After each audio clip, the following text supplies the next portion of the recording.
글로벌 완성차 업체들이 하이브리드 판매가 늘자 사업 전략을 수정하며 대응에 나서고 있습니다. 전기차보다는 하이브리드 차량을 선택하는 수요가 늘면서 전동화 전환도 다소 주춤해진 모습인데요. 상황이 이렇자 더 이상 하이브리드를 만들지 않겠다고 선언했던 일부 자동차 회사는 다시 이 모델 생산을 추진하고 있습니다. 김효진 기자 짚어보겠습니다. 안녕하십니까? 안녕하십니까? 네. 제너럴 모터스 하이브리드 차 재출시 발표가 지금 분위기를 좀 말해주고 있는 것 같은데 좀 어떤 배경이 있을까요? 네, 전기차 판매가 주춤한 반면 하이브리드를 찾는 수요가 늘어났기 때문입니다. GM은 현지 시간 30일 실적 발표 컨퍼런스 콜에서 플러그인 하이브리드 차종을 북미 시장에 재출시한다는 계획을 내놨는데요. 기존엔 북미에서 하이브리드 차를 내놓지 않겠다는 전략을 과감히 튼 겁니다. 이날 메리바라 CEO는 엔진과 배터리를 병행하는 배터리 플러그인 하이브리드가 엄격해지는 연방의 연비 규정을 충족시키는 데 도움이 되도록 북미에서 판매하는 일부 차량에 이 시스템을 적용할 것이라고 말했습니다. 앞서 GM은 2010년대 쉐보레 볼트 플러그인 하이브리드를 출시했었는데 판매 부진 등을 이유로 2019년 초에 생산을 중단한 바 있습니다. 네, 그렇다면 이외에 어떤 기업들이 지금 하이브리드 차 차량을 새로 좀 전략을 짜고 있습니까? 네, 사실 다수의 글로벌 완성차 업체들은 지금 변화에 적극적으로 대응하고 있는데요. 포드는 향후 5년 내 하이브리드 차량 생산이 4배가량 늘어날 것으로 전망하고 있습니다. 전기차 생산을 줄이고 대신 하이브리드 차량 생산을 늘리겠다는 전략을 세웠습니다. 특히 전 차종에 하이브리드 모델을 추가하겠다는 방침을 내놨습니다.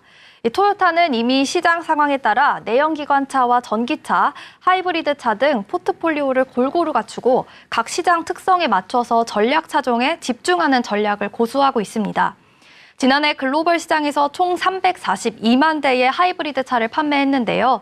이는 내연기관차 판매량이 367만 대와 비슷한 수준입니다. 이 전동화가 상대적으로 느린 토요타가 하이브리드 차를 통해 전동화의 기반을 다지고 있다는 분석이 나오고 있습니다. 현대차도 하이브리드 차량을 전동화 전환 전략에 이미 포함시켰는데요. 올해 하이브리드 판매량을 48만 대까지 끌어올리고 전체 매출의 11%까지 높이겠다는 목표를 세우기도 했습니다. 현대차는 연간 하이브리드 성장률을 28% 수준으로 예상하고 있습니다. 지금 하이브리드 판매가 늘어나고 있는 게 이 국내 시장뿐만이 아니라 전 세계적으로 지금 계속해서 추세가 이렇게 되고 있는데 좀 실제로는 얼마나 늘었습니까? 네, 업계에 따르면 지난해 미국에서 팔린 하이브리드 차는 120만 대 정도 되는데요. 전년과 비교해서 65%나 증가한 것으로 추산이 되고 있습니다. 유럽에서는 같은 기간 팔린 신차 중에서 하이브리드 차의 비중이 25.8%로 전년 대비 커졌습니다. 중국에서도 올해 플러그인 하이브리드 성장률 전망치가 24.8%로 전기차 성장률 전망을 앞질렀습니다. 국내 시장도 분위기는 비슷했는데요. 한국자동차 모빌리티 산업협회에 따르면 지난해 하이브리드 차 판매는 39만 대가량 됐습니다. 전년보다 43%나 증가한 수치입니다. 전 세계적으로 하이브리드를 찾는 수요가 늘어나고 있는 걸 분명히 알 수 있습니다. 전 세계적으로 봤을 때 전동화 흐름은 좀 맞아 보이는데 좀 너무 서둘렀던 부분도 있는 것 같아요. 전동화 전환이 생각보다 더딘 이유가 어떤 것들이 있을까요? 네, 당장 전기차의 선택을 꺼리는 이유로는 인프라 부족이 꼽힙니다. 급속 충전 시설이 부족하고 완충 시설은 아파트 단지마다 설치돼 있긴 하지만 수도 적고 속도도 느리기 때문에 다른 차가 충전할 때까지 기다려야 하는 번거로움이 있습니다. 또 주행거리가 짧은 것도 기피 이유 중 하나입니다.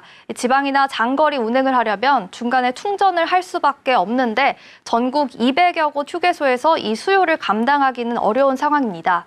또 관리가 부실하다는 지적도 꾸준히 나오고 있습니다. 이 비싼 차량 가격도 구매를 주저하게 만드는 원인인데요. 보조금을 받지 않으면 사기 힘들 정도의 초기 비용이다라는 평이 많습니다.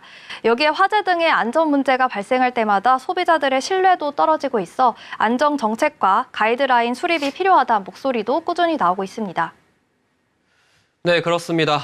오늘 말씀 잘 들었습니다. 지금까지 김효진 기자였습니다. 고맙습니다. 감사합니다.